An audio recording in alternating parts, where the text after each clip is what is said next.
One way I can significantly increase the likelihood that you will say yes to a request is to ask you to first take a small step or a stand that's logically consistent with the request that I will make of you later. We call that first step, that first action, a commitment. Right? And what's remarkable is how small the first step can be, that first commitment can be, and still reach into the future and hold people loyal to that initial commitment, what they initially said or did for us. Let me give you an example. A problem that's facing restaurant owners. In the United States, we call them no-shows. People who book a table at the restaurant and then don't appear. They don't call ahead to cancel. They just don't appear. And everyone loses because the restaurateur has sent other people away from that table, bought food expecting that there would be people. They don't show up. There's a man in Chicago named Gordon Sinclair who's figured out a way to use the commitment and consistency principle to significantly reduce the percentage of no-shows at his restaurant. He asked his receptionist to change 2 words in what she says when she takes a reservation. Previously, she said this: "Please call if you have to change or cancel your reservation." I'm sure you've heard that many times. He asked her to change 2 words. Now, not any 2 words, not please, please, please call. 2 words that harnessed the power of the tendency of people to want to be consistent with what they have already said or done. So now, he has instructed her to say, "Will you please call if you have to change or cancel your reservation?" And then she's instructed to pause. What would you say in that moment, in that pause, if I first said to you, "Will you please call if you have to change or cancel your reservation?" What would you say? Si, yes, of course. Ta. Right? And that's the commitment. And no-shows at Gordon's restaurant have dropped from 30% to 10% immediately. Now for 2 words, not even 5 words now for 2 words. But 2 words that engage the power of a tendency in all of us, a powerful tendency to want to be consistent with what we have already gone on record as saying or doing. So what are the implications for you? We can take a look at the research and show that not all commitments are created equal. There are particular kinds of commitments that if you ask those around you to make initially, they will stay most loyal to those in the future. They will stay committed to the decision to work with you, to team with you, to interact with you. Lasting commitments are actively made, they're publicly made, and they're voluntarily made. By voluntarily, I mean they're not forced on anyone. People choose to make those commitments. But within the chosen commitments they make, if they make them actively, rather than just keeping them in their heads, like New Year's resolutions. You know how we resolve that we're going to lose weight or we're going to exercise, and we keep them in their head and they're gone, right, in a week or two. But if they're actively made, and they're made in public, people feel more committed to stay loyal to them. Right? And the best way I know to get people to make active public commitments is to ask them to write down what they intend to do, what their goals are, right? What their expectations are. Right? Because people live up to what they write down. Normally, we leave the writing process in our negotiations with individuals to the end of that process.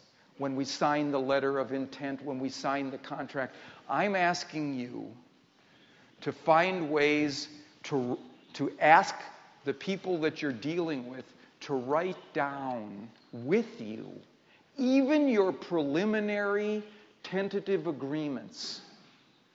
What are the things that we can agree on today? Let's write those down. Let's get them on paper together. And as a consequence, they will stay more loyal to them in the future. Well, what if you're not in a position to get people to write something down? Maybe it's your boss. You can't ask your boss to write down his or her goals. Right? But what you can do, or maybe a customer, can't do that. But what you can do is establish what you think are the preliminary agreements that you've had in an early session exchange. And then when you get back to your office, you send that person an email that says, here's my understanding of what we agreed to on a tentative basis today. Does that match your understanding of what we agreed to? In either case, it will be a good thing for you, because if that person says, no, I didn't agree to that, you've just dodged a bullet that would have hit you much later on in the course of things, when you thought you had that agreement when you didn't. But if the answer is, yes, that does fit with my understanding of what we agreed to, now you have an active, public, voluntary commitment to that initial agreement. Next principle for us to consider is the principle of consensus. This is the one that says, when people are uncertain, they do not look inside themselves for an answer, because all they see is that confusion. They look outside for an answer. And there are two places they look. One, authorities, experts. That will reduce their uncertainty and allow them to move. But there's one other place that they look. It's to peers. It's to people just like them. What are the people like me doing in this situation? If I register that and follow their lead, I'll probably be right. If all of your friends and colleagues are raving about a new restaurant, chances are, if you go there, it will be a good choice. If they're all raving about a new film or a new piece of software, chances are, if you move in that direction, it'll be good for you too. Let me tell you about some evidence of how powerful this rule is, that we follow the lead of many others and similar others as a shortcut to deciding what's good for us. And that will be true of your customers, prospects, co-workers. If you can give them evidence of what a lot of people in their situation have done that's consistent with what you're recommending, that will be a lever to get them to move in the direction of what you're recommending. I don't know what the word is for the kind of television commercial that I want to consider, but in the United States we call them infomercials. These are these late-night television programs. They seem to be television programs. They can last a half an hour, but they're really selling something. They're selling exercise equipment or cosmetics or car wax, whatever it is. Right? There's a woman in the United States named Colleen Zott, who is the most successful infomercial producer of all time in my country. Colleen has written the infomercials for the Nordic track exercise equipment. I don't know if you've seen that great big expensive piece of equipment. You might have one in a storeroom or an attic somewhere, because that infomercial sold 260,000 units in the first month. So Colleen knows how to move people, how to sweep people with language. But even Colleen was astonished by one small wording change that she has begun to make in her infomercials that has produced a skyrocketing of response from the audience. In all infomercials, there is something termed the call to action line. And it reads as follows. Operators are waiting, please call now.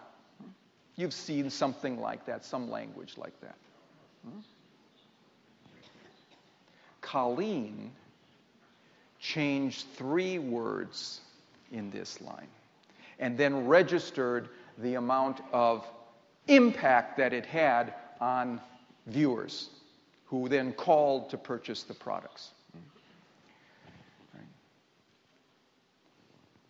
The 3 words that she added, again, were not any 3 words, 3 words that sent the message. A lot of people like you have decided to purchase this product. So here's what the new call to action line reads in Colleen's infomercials. If operators are busy, please call again. What? You're telling your customers that they will be inconvenienced if they try to access your products or services? That doesn't make logical sense. But it makes psychological sense. Think of the 2 images. Operators are waiting. They're filing their nails, they're twiddling their thumbs. But if operators are busy, it means a lot of people just like you have decided to do this. And calls went through the roof. And it astounded Colleen. And when you astound Colleen Zott, that's something. Again, the power of the psychology of these principles that can be triggered by just a few words.